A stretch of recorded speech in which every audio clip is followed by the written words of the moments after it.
సమాజంలో కుల అసమానతల నిర్మూలనతో పాటు మహిళా విద్యకు అత్యున్నత ప్రాధాన్యత ఇచ్చిన మహనీయుడు జ్యోతిరావు పూలే అని రాజమండ్రి నగర ఎమ్మెల్యే ఆదిరెడ్డి శ్రీనివాస్ కీర్తించారు.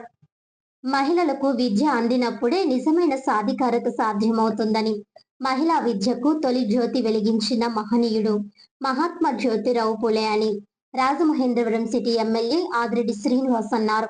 మహాత్మా జ్యోతిరావు పులే వారి 199వ జయంతి సందర్భంగా రాజమహేంద్రవరం గోదావరి గట్టున ఉన్న ఆయన విగ్రహం వద్ద అధికారికంగా నిర్వహించిన కార్యక్రమానికి ఎమ్మెల్యే ఆదిరెడ్డి శ్రీనివాస్ ముఖ్య అతిథిగా హాజరయ్యారు. ఎమ్మెల్సీ సోము వీర్రాజు తదితరులతో కలిసి పూలే విగ్రహానికి పూలమాలలు వేసి నివాళులర్పించారు. ఈ సందర్భంగా వారు మాట్లాడుతూ సమాజంలో కుల అసమానతల నిర్మూలనతో పాటు మహిళా విద్యకు అత్యున్నత ప్రాధాన్యత ఇచ్చిన మహనీయుడు జ్యోతిరావు పూలే అని కొనియాడారు. విద్య లేకపోతే వివేకం కోల్పోతాం, వివేకం లేకపోతే సాధికారతలో భాగస్వాములం కాలేమని పేర్కొన్నారు. ఇంటిలో మగబిడ్డతో పాటు ఆడబిడ్డకు కూడా సమానంగా విద్య అందించాల్సిన అవసరం ఉందని, ప్రస్తుతం అన్ని రంగాల్లో మహిళలు పురుషులతో సమానంగా కాకుండా అనేక చోట్ల ముందంజలో ఉన్నారని తెలిపారు.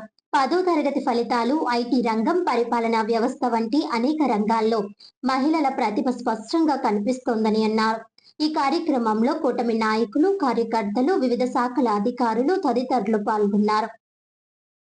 క్రితం పుట్టినటువంటి వ్యక్తి 2 శతాబ్దాల కింద ఇలాంటి ఆలోచనలు రావడం, తర్వాత అంబేద్కర్, ఈ విషయాల్ని మనం అందరం అన్ని సందర్భాల్లో చెప్పుకుంటూ ఉంటాం.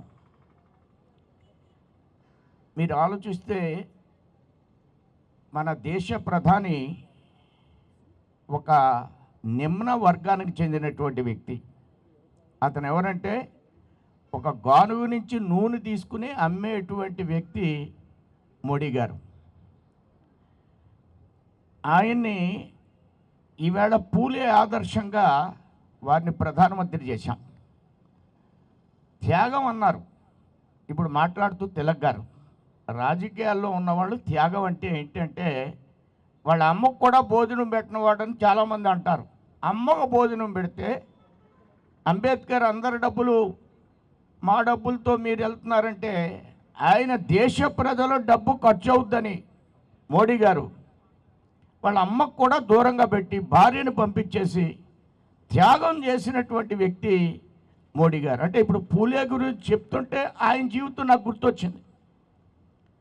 అలానే సమాజంలో మనం గమనించినట్లయితే అన్ని వర్గాల్లోనూ కూడా ఇలాంటి వ్యక్తులు మనం ఎంపిక చేసుకోవాల్సినటువంటి అవసరం ఉందనేటువంటి విషయాన్ని ఈ మధ్యకాలంలో మేము చాలా కార్యక్రమాలు చేస్తున్నాం. కుమ్మర్లకి సంబంధించి మొల్ల ఆవిడ యొక్క ఆలోచన విధానాన్ని ఈవేళ ముందుకు తీసుకువెళ్ళాలి. అలానే చాకలకు సంబంధించి గాడ్గే బాబా, ఆయన స్వచ్ఛ భారత్ గురించి చాలా పెద్ద ఎత్తున ప్రచారం చేసినటువంటి వ్యక్తులు. ఇది అగ్రవర్ణాల సొత్తు అని మనం అందరం అనుకుంటున్నాం. విశ్వకర్మ, ఆయన విశ్వకర్మ మన భారతదేశంలో ఆ మధ్యకాలంలో చైనా ప్రధానమంత్రి వచ్చాడు. వస్తే ఆయన ఒక ఆలయాన్ని మెడ్రాస్లో చూపించాడు. ఆ ఆలయం చైనా వ్యక్తి చూసి ఇది ఎన్ని సంవత్సరాల కింద కట్టిందని అడిగితే ఆయన ఏమన్నారంటే ఈ మధ్యకాలంలో కట్టారని. అది 5,000 సంవత్సరాల కింద కట్టినటువంటి ఆలయం అది. అలాంటి ఆలయాన్ని నిర్మాణం చేసినటువంటి వ్యక్తులు స్వర్ణకారులు. అంటే భారతదేశంలో ఇలాంటి అనేకమైన ఆలయాలు నిర్మాణం చేసినటువంటి వ్యక్తి స్వర్ణకారులు. ఇలా మనం ఈ మధ్యన స్ఫూర్తి అనే ఒక కార్యక్రమం చేస్తున్నాం మేము. ఈ స్ఫూర్తిలో ఏంటంటే మూలివాసులు అన్నారు కదా, సమాజంలో దొమ్మరివారు, సమాజంలో మాదిగ మాస్టీన్లు, సమాజంలో ఉన్నటువంటి గంగిరెద్దులు వాళ్ళు, సమాజంలో ఉన్నటువంటి బుడబుక్కలు, సమాజంలో ఉన్నటువంటి చెంచు జాతులు, వీళ్ళందరూ కూడా 7% ఉన్నారు. వాళ్ళకి ఇంకా మనం అందరం ఆలోచిస్తే మూలే సందర్భంగా జనాభా లెక్కలు వాళ్ళకి జరగటం లేదు. భారతదేశంలో చాలా రాష్ట్రాల్లో వాళ్ళు ఇప్పటికీ మన సమాజంలో పాత్ర పోషిస్తున్నారు. వైపు అడుగులు ముందుకు వేస్తాదని గమనించి ఆనాడే మహిళల ఒక విద్యకి జ్యోతి వెలిగించిన మహనీయుడు జ్యోతిరావు పూలే గారి అనే విషయాన్ని మనందరం కూడా గమనించాలి. విద్య లేకపోతే వివేకాన్ని కోల్పోతాం, వివేకం లేకపోతే మనం జరుగుతున్న సాధికారతలోని భాగ్యస్వాములు కాలేం. కాబట్టి ప్రతి ఒక్కరు కూడా విద్యావంతులు అవ్వాలి. ఈరోజు ఇక్కడ ఉన్న అనేక మంది ఒక్కరినే ఆలోచించమంటా ఉన్నాం.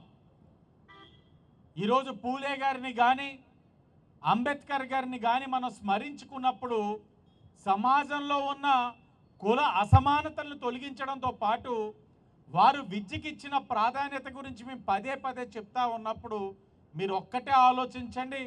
మీ ఇంటిలో ఉన్న మగబిడ్డతో పాటు ఆడబిడ్డకి విద్య అందించడం వల్ల ఆ ఆడబిడ్డ మగవారి కన్నా అభివృద్ధి చెందుతుందన్న విషయాన్ని మీరందరూ కూడా గమనించాలి. ఏ అంశంలో తీసుకున్నా 10వ తరగతి ఎగ్జామ్స్ చూడండి, ఎక్కువ పాస్ పర్సంటేజ్ ఎవరికి ఉందా అంటే ఎవరికి ఉంది? ఇప్పుడు గట్టిగా మాట్లాడుతున్నారు నా సోదరి మనలందరూ కూడా. ఒక ఐటీ కంపెనీలో ఉద్యోగాలు తీసుకోండి, ఈరోజు ఈ జిల్లా కలెక్టర్ సాక్షాత్తు ఎవరు? ఒక మహిళ. మొన్న ఉన్న జిల్లా కలెక్టర్ ఎవరు? అంటే ఎటు చూసుకున్నా మహిళలు అన్ని రంగాల్లో ముందుకి వస్తూ ఉన్నారు. వారికి ఆస్తిలో సమాన హక్కును కూడా అన్న నందమూరి తారక రామారావు గారు కల్పించడం జరిగింది. ఈరోజు స్థానిక సంస్థల్లో రిజర్వేషన్లు అతి దగ్గరలో మీ అందరికీ గౌరవ ప్రధానమంత్రి నరేంద్ర మోడీ గారు చట్టసభల్లో 33% రిజర్వేషన్ కూడా కల్పిస్తూ ఉన్నారు. కల్పించడమే కాదు, ఈ సెషన్స్లోనే ఆ బిల్లును కూడా ఆమోదం పలికే విధంగా అన్ని చర్యలు కూడా తీసుకుంటా ఉన్నారు. ఇవన్నీ ఎందుకు చేస్తూ ఉన్నారనంటే సమాజంలో ఆడవారికి కూడా సమానమైన హక్కు ఉంది. ఇది ఈరోజు మేము మాట్లాడుతూ ఉన్నాం, కానీ ఆ రోజే గుర్తించి ఈరోజు మనందరం కూడా ఆలోచింపజేసే విధంగా ఆయన యొక్క కార్యక్రమాలు ఉన్నాయి. కాబట్టే మనం కోసం, మన కుటుంబం కోసం, మన కోసం ఆలోచించేవాడు మనిషి అవుతాడు. అది కనీస బాధ్యత. నువ్వు పుట్టిన తర్వాత నీ కుటుంబం ఒక బాధ్యత గురించి ఆలోచించకపోతే నువ్వు మనిషివే అవ్వవు.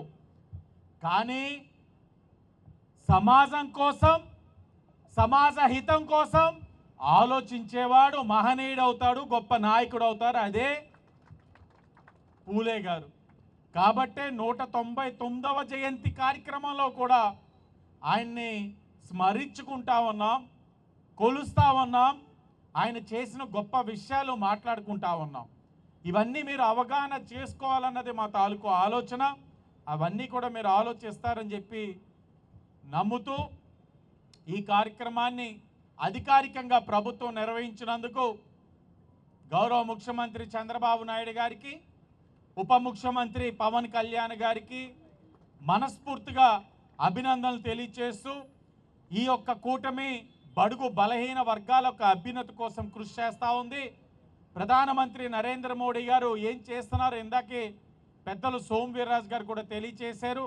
తప్పకుండా అన్ని వర్గాల వారిని కలుపుకుంటూ సమాజంలో ఈ కుల అసమానతల్ని తొలగిస్తూ మహిళల్ని ప్రోత్సహిస్తూ ఈ కూటమి ప్రభుత్వం ఎప్పుడు కూడా కృషి చేస్తుందని, ఇప్పటికే మనం కూటమి వచ్చిన తర్వాత మీ భద్రత మా బాధ్యత అని మహిళల యొక్క భద్రతకు అధిక ప్రాధాన్యత ఇచ్చుకుంటూ ముందుకు వెళ్తా ఉన్నాం. ఈ కార్యక్రమానే కాదు, అన్ని కార్యక్రమాల్లో కూడా మహిళా సాధికారతకి అధిక ప్రాధాన్యత ఇచ్చుకుంటూ ముందుకు వెళ్తామని కూడా తెలియచేస్తూ ఈ కార్యక్రమాన్ని నిర్వహించిన ఎంఆర్ఓ గారికి కానీ, బీసీ వెల్ఫేర్ డిపార్ట్మెంట్ వారికి కానీ, ఇతర అధికారులకు, పోలీస్ డిపార్ట్మెంట్ వారికి మరొక్కసారి అభినందనలు తెలియచేస్తూ విచ్చేసిన ప్రతి వారు, వేదిక మీద ఉన్నవారు, వేదిక ముందున్నవారు, పూలే గారి యొక్క స్ఫూర్తితోటి ఈ రోజున ఆయన అభిమానించి విచ్చేసిన ప్రతి ఒక్కరికి మరొక్కసారి పేరు పేరున అభినందనలు తెలియచేస్తూ అందరికీ మనస్ఫూర్తిగా ధన్యవాదాలు.